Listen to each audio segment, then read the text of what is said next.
আজকে এই তারেক রহমানের পক্ষে আমাদের জনসমর্থন দেওয়ার সময় এসেছে।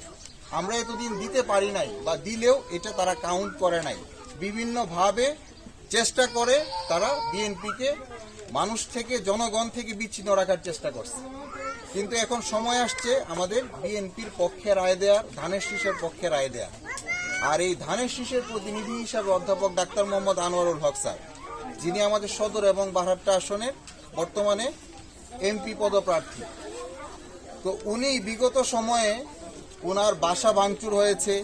ওনার একটা প্রতিষ্ঠান আছে, আপনারা জানেন, নাবিলা ডায়াগনস্টিক সেন্টার, একাধিকবার ভাঙা হয়েছে। লক্ষ লক্ষ টাকার আধুনিক যন্ত্রপাতি, এক্সরে মেশিন, দামি আলট্রাসোনোগ্রাম মেশিন, ইসিজি মেশিন, এগুলা কিসের জন্য ছিল? মানুষের রোগ নির্ণয়ের জন্য, সেবা করার জন্য।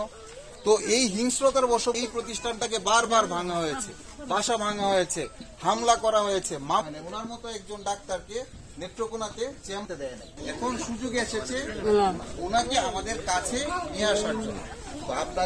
আপনাদের কাছে, আপনাদের এলাকার সন্তান হিসেবে আমার আপনাদের কাছে এইটাই বিনীত অনুরোধ থাকবে যে আমরা আগামী 12 তারিখে ডাক্তার আনোয়ারুল হক স্যারকে ধানের শীষ মার্কায় আমরা ভোট দিব এবং আমাদের সাথে থেকে আমাদের এলাকাবাসীর উন্নয়ন, রাস্তাঘাট, স্কুল, বিভিন্ন শিক্ষা প্রতিষ্ঠান থেকে শুরু করে সবকিছু সামগ্রিক উন্নয়নে যেন উনি অবদান রাখতে পারেন, এই সুযোগটুকু আমরা ওনাকে দিব।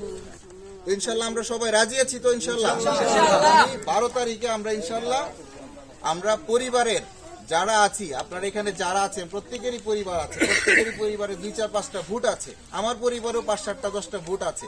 আত্মীয় স্বজন মিলায় প্রায় এই গ্রামের বা পার্শ্ববর্তী যারা আছেন সবাই আমাদের আত্মীয়।